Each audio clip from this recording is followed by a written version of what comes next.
All right, welcome everyone. We're Semblance of Sanity. I'm Caleb. I'm Jacob. And we're excited. Because Beastars Season 2, Episode 1! Beastars got a second season! Oh my god! I'm so excited. Yeah. Yes, Yeah. Season 2, Episode 1. Mm-hmm. Oh my god. My god. In case... Legoshi. Yeah, Really? Jack! I love this show. I love And even this show. Gohin. Yes. Don't forget Panda Man. Pandemonium. Perfectly balanced. Yep. Yes. Perfectly balanced diet. And even Legume. Even So many Legume. lovely Even characters. Yes, Oh, yes. especially Legume. Indeed. But Indeed. yeah. First season was absolutely amazing. I am going to probably cry knowing that it's going to be a different OP. Yeah. But The Wild Side, that's probably one of those like can't be replaced OPs that will earn its way into the legendary status of OPs in anime. It's so alongside, good. You know, the many others over the decades. The greats. Yep. But so yeah, we've got season 2. Mm-hmm. You know, Louis is elsewhere. He's Definitely alive. Definitely alive. Yep. Maybe leading to a new criminal organization and empire really and cool. stuff. That'd be really awesome. Cool.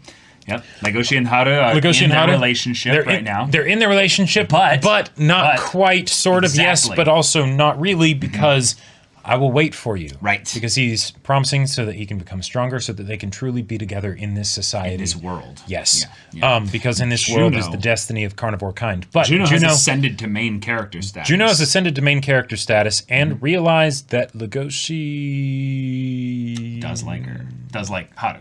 Right. Yeah. Not her. Yeah. You know. Knows that she made her power play and it didn't work. Right. And it's like, all right. So okay. Haru has 2 wolves she has to deal with now. Yes, indeed. Lovely. But then there's also a definitely not the bear that we saw all those random times in the drama club. Definitely not, pushing pills Right. in order to stave off potentially his carnivore instincts. Right. The one person who really would look down on Legoshi from that high up, who has the same fuzzy round ears that we saw in silhouetted in the first episode. That was cleverly like the show avoided showing their face many times. So times. that it was obvious, but then there were those like 1 or 2 times if you look very closely that you could see it. Yeah. So we're probably going to get into that in this season. There's also the political issues as well going on that could end up getting brought back up again. Oh, like the cover-up that the mayor tried to do? That whole thing. Oh boy. This crazy world. We're jumping back into it. Hope you're ready to jump back into it with us as well. So, y'all, without further ado, let's get into it. All right, everyone, now be sure to go check out the reaction portion of the video in the description below, then come back here for the discussion.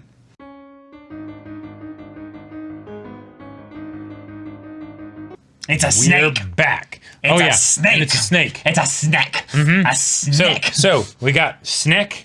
We've got Louis returning and then Louis leaving. just walked back and was like, I resign and goodbye. Like, this is like and these 2 months have been pretty crazy. I know what I'm going to do. Drama club, that's fun and all, but bye.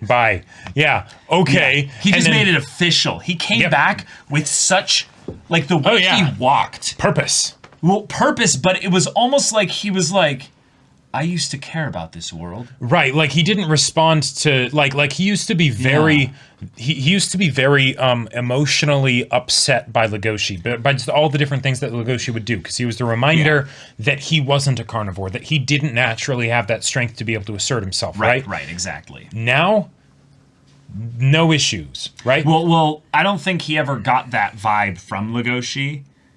Like, he never got that feeling of potential aggression, so he didn't need to react in that way. But yeah, I think what you're hitting on there is just the idea that when he came into this environment, he didn't feel the need to respond to any of it. He's just like, I'm above this. Yeah, he wasn't even really paying attention to it. Exactly. So then, like that very much feels like a thing of, oh yeah, whatever I was processing, dealing with, going through back then, I'm a different person now. Yep. Cool. Bye. In 2 months. Yep. That's not a lot of time, but to him it looked like it's been 2 years. Yeah. Right, depending on the perspective, that's either not a lot of time. It's like the is 2 months a lot? Well, that depends. 2 months of whatever, right? Not very long. 2 months of this other thing, that's a lot. That's a lot. Yeah. So if he's been like conquering criminal underground organizations and leading them and all that stuff, doing that for 2 months, yeah.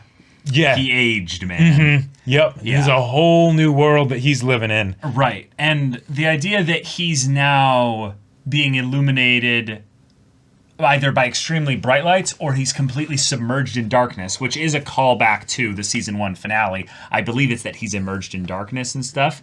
And he's now like, if I was to step in the light, it wouldn't be with these cheap lights. Yeah. I'll wait my time to emerge into this world. Okay, I must return now to the darkness. So, because Louis has always been like the sort of the dark horse of this show, right? Where it's if you were to tell someone about this show and you're like, hey, there's this great show, it's about a wolf and a rabbit and all that stuff. It's like, okay, cool, there's a little love story going on. Yeah, their love story sounds great, right? But then there's this B plot going on. But then there's Louis. And Louis is a whole nother bag. Like, he's... Yep.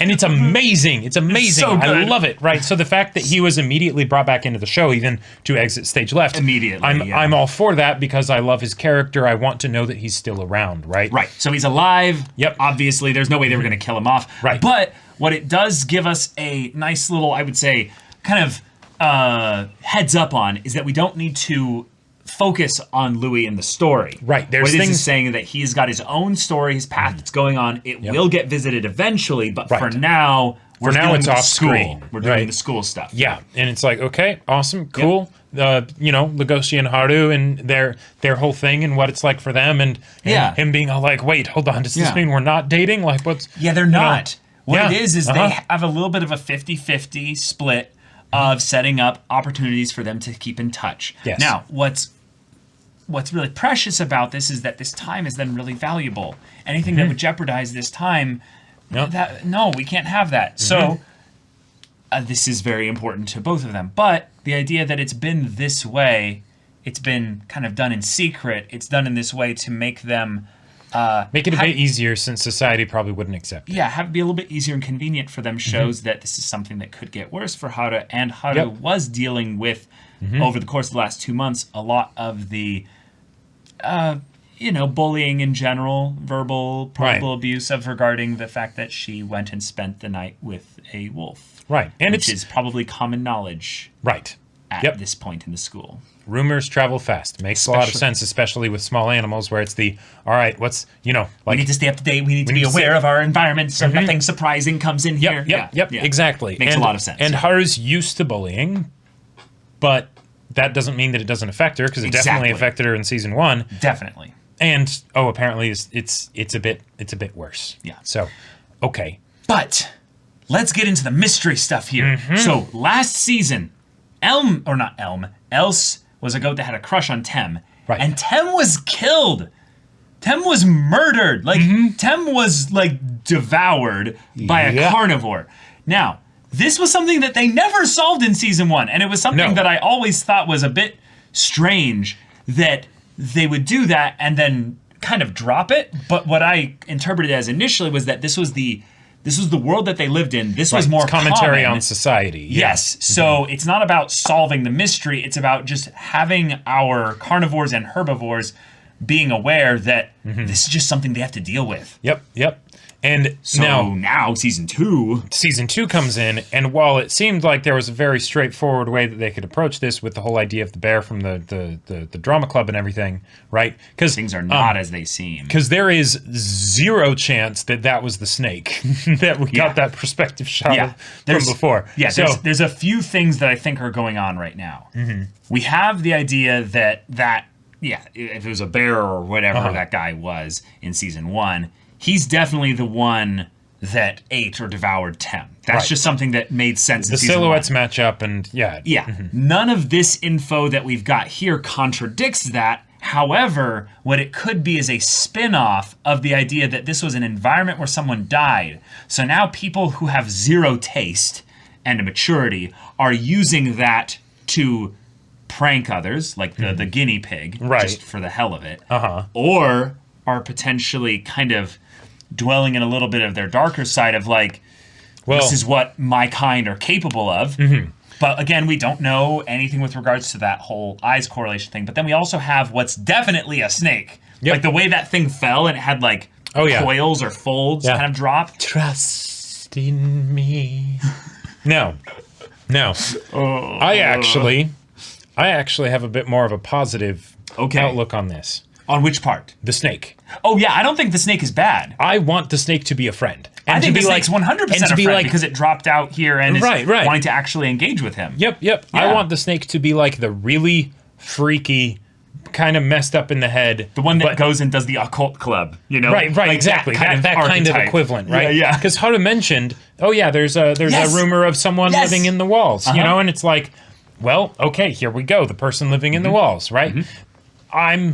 I'm curious to see where that can go because it's another character and it's as a design, it's a very cool idea for a design and everything. Seems like it would make for fun interactions, but also with regards to the society and how it functions and the effect that can have on the people in it, right?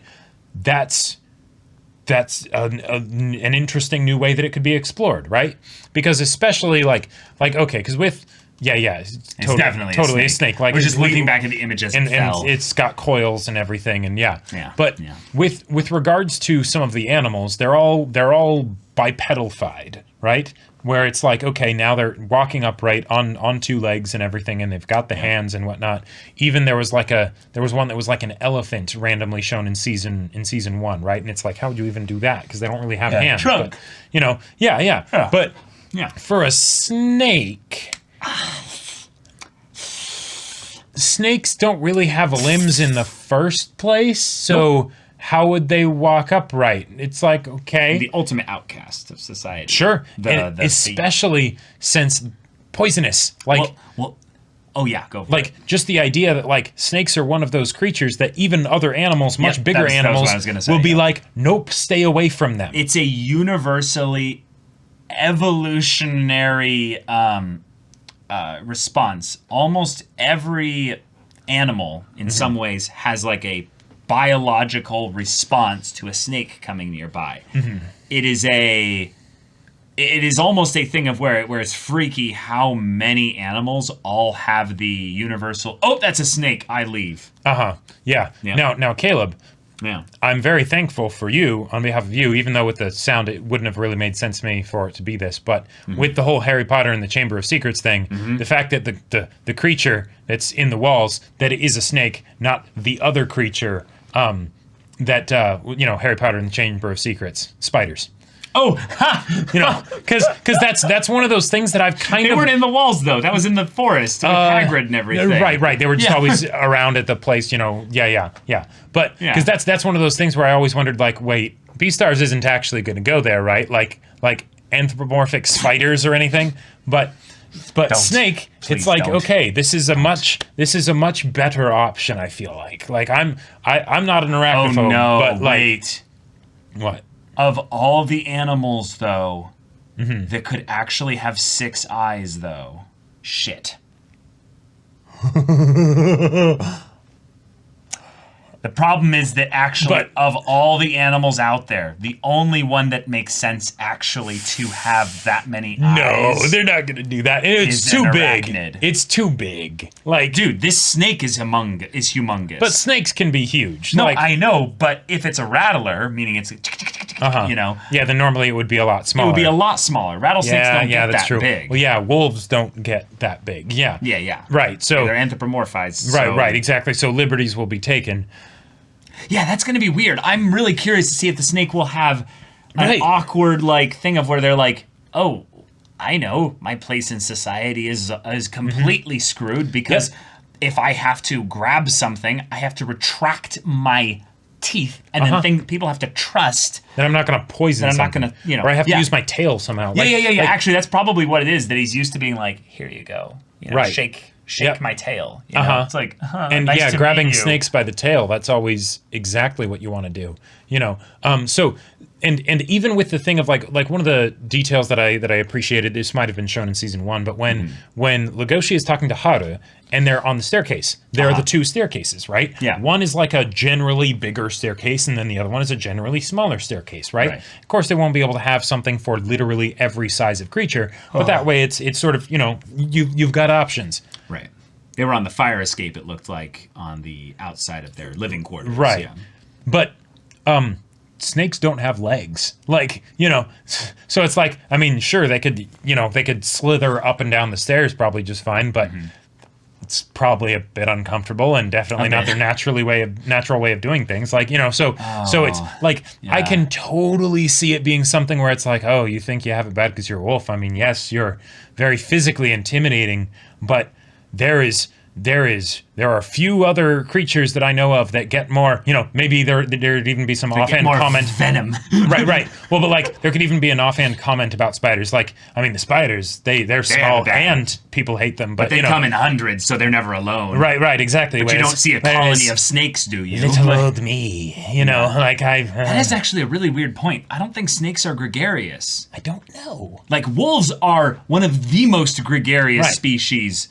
Yeah, exactly. There. Yeah. Like that's packs. The whole thing, the wolf pack. Right, but the lone wolf dies, pack survives, and all that. Snakes are not gregarious. Right. So I am really curious to see how these sort of the ways, the behaviors of snakes play into the personality of this character. Yeah, the voice was really good. Yeah. Nice and chilling. The whole fact that it started talking back to Legoshi, it's like, okay, all right. Yeah, but also the idea that it's potentially following him is a good sign, in that it's like, you're different. You're different, or not only that you're different, but you might be my key to maybe coming out into society again. Sure, because you are a wolf. You are one of the carnivores that is very much reviled, and I've seen how people treat you much better now. Like like this could be like the snake could be the shut-in archetype. Yes, that's like, I don't go out into society because I'm terrified of them because they all hate me. Right. And I've got some agreement with the school, so they don't mind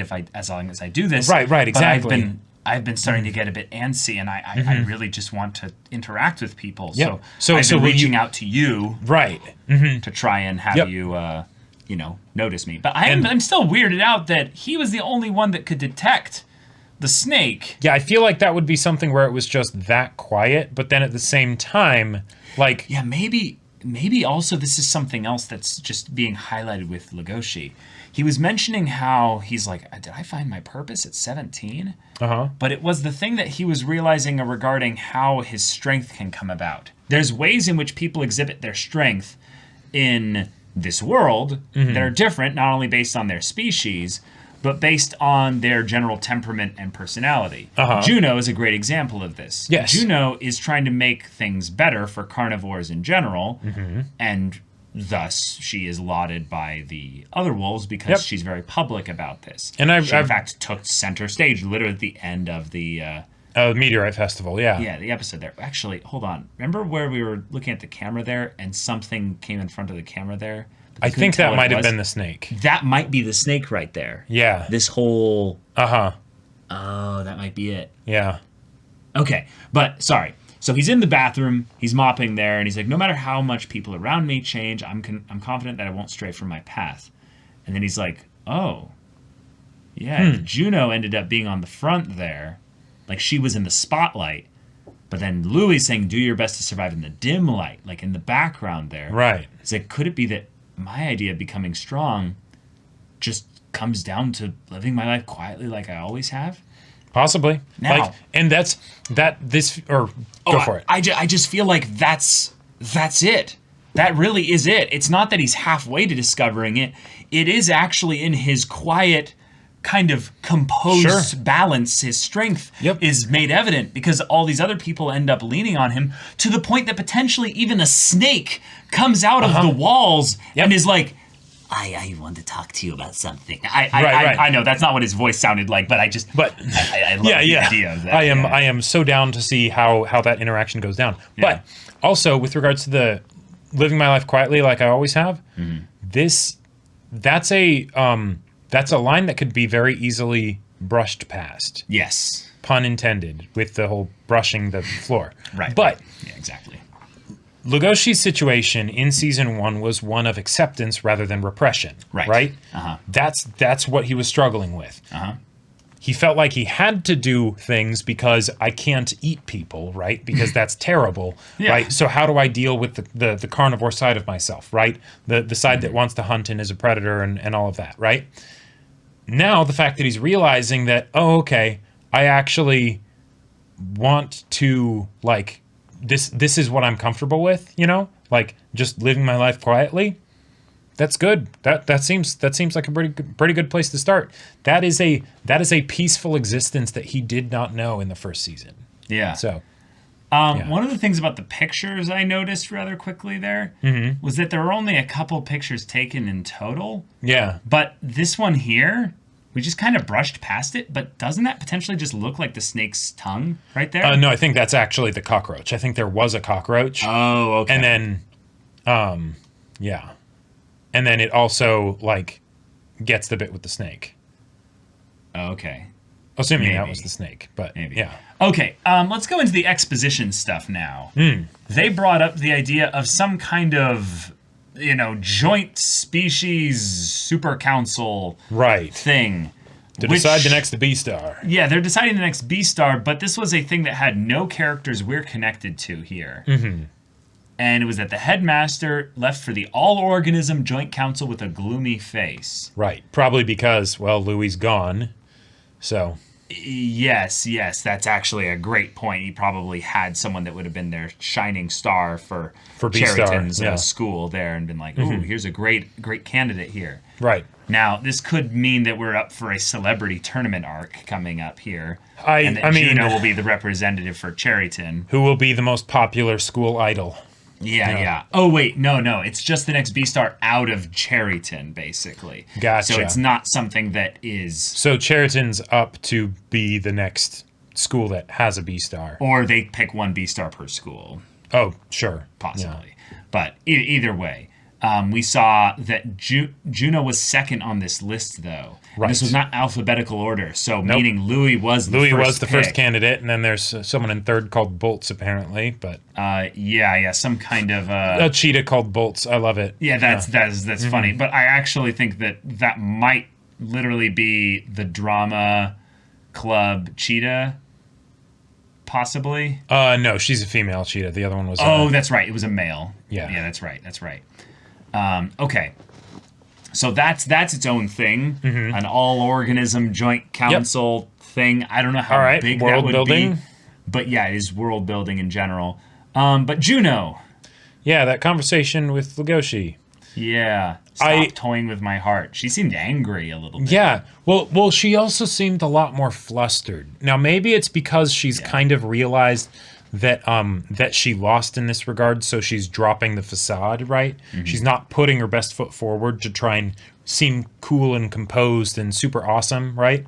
But this is a different side of her than what we saw most of season 1, right? It feels a lot more similar to how she was when Legoshi first met her in the hall that one time, rather than when she decided to, like, okay, I'm gonna be super cool and I'm gonna challenge Louis and everything. Yeah, I could see it being a thing of where she was upset, but when she saw that he's like really like coming to care for her here, that once she said, "Ever since I told you my feelings, I haven't been able to look you straight in the face," she kind of like maybe corrects herself and puts some part of the mask back on. It's like she's engaging his sympathies a little bit. Oh, with regards to this. Gotcha. Like, this is all real, what she's saying here. Okay. Like, yeah, I agree. But I could see it in that she's trying to gain him back a little bit in terms of that, he's a sweet guy, so he's going to try and care for her a little bit. Yeah, I can't remember. I think, well, no, okay, so in the first season, there was the whole point where she realizes that he likes Haru, right? After the whole thing of, who did he go to in the blackout and things like that, and he went and rescued her and whatnot. Then she issues the challenge, and then she does the whole thing with the dance, and even Haru is like, wow, they look like they would be perfect, for each other, right? But then he still goes after Haru, right? And I love how it was at the festival, right? It was at the festival, and I love how Juno even mentions like the half-baked rejection that he gave her before, because he was you're strong. He was so not really thinking about her. Nope. That it's like his mind was somewhere else. Do you almost feel like, thinking back on that bit, that he was maybe even projecting a bit about his own self-talk? Oh, he's totally. Like, you be strong, Legoshi. Channel that masculine side of yourself. Go after her. It's okay. Yeah. And then he ends up giving that advice kind of to her, and where it doesn't fit perfectly. Right. It kind of feels like it was semi-sincere, you know? It felt like a friend that's trying to give someone else a pep talk rather than, I'm confessing my feelings to you. Yeah. You know, like, it didn't seem like a pep talk that was specifically to, like, address the fact that she liked him, you know, and that he's rejecting her or anything like that. It was just something completely unrelated. But okay.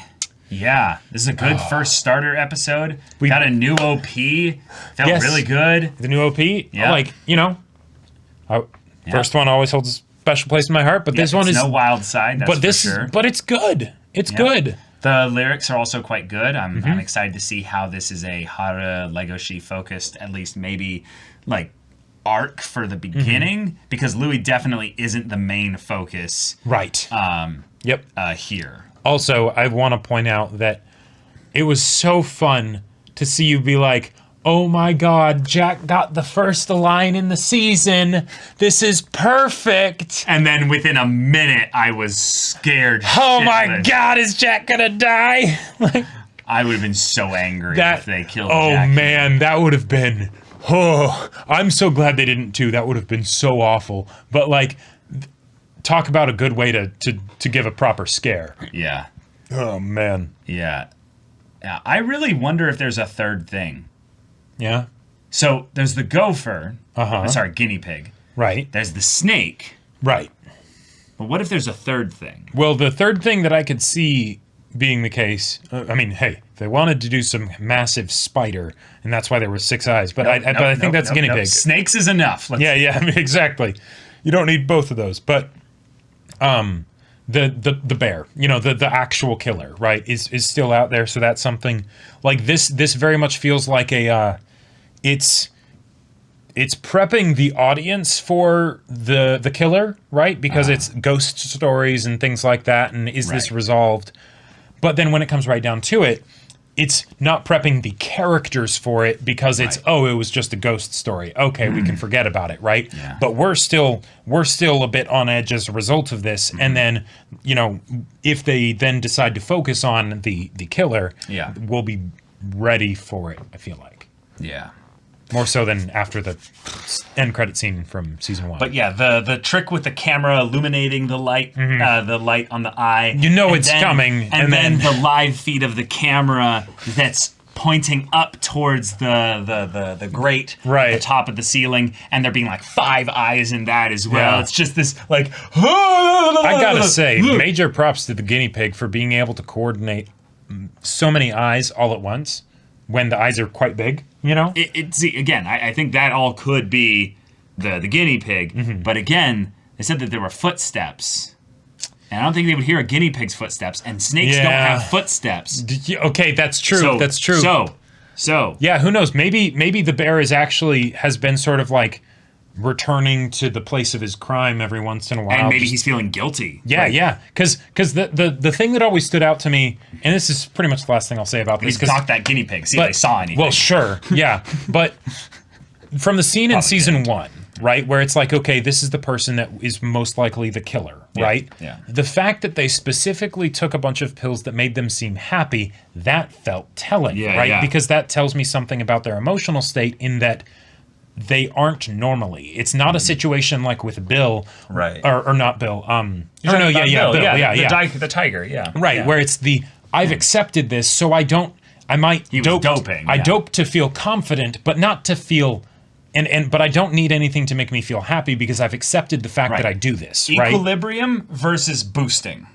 Right. Exactly. The stuff that the predator carnivore guy that was doing this in season 1 when he left the pills in the bathroom there, it seemed like it was more something that was bringing him back to some level of just barely state. Bringing his nose back above water so he could breathe, right? Yeah. And then if this is all something completely unrelated to him, that would be awesome, because then they could save that again to be like just at some point in the future. But this could be something that's just being done in response to the idea that there's a killer that still wasn't found. Right.